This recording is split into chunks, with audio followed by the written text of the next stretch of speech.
तर कोल्हापूरमध्ये विशाळगडाच्या मुद्द्यावरून शिवसेना युबीटीचं आंदोलन होणार आहे।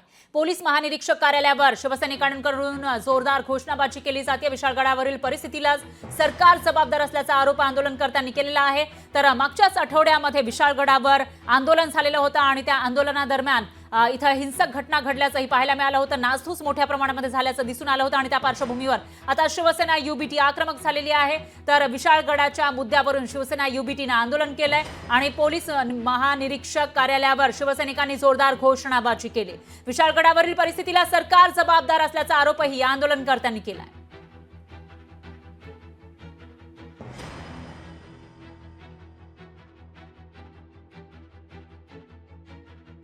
वेगवेगळ्या संघटनांनी वेगवेगळी आंदोलनं केली।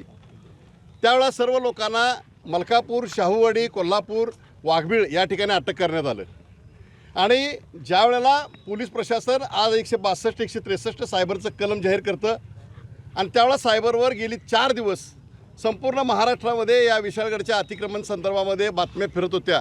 त्यावेळेला पोलीस प्रशासनानं काही केलेलं नाही। या दंगलीमध्ये या महाराष्ट्राचे गृहमंत्री देवेंद्र फडणवीस यांचा फार मोठा हात आहे।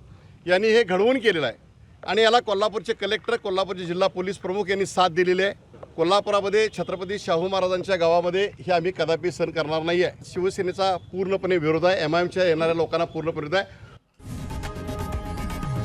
लोकशाही मराठी ऐका, पहा, जागरूक रहा।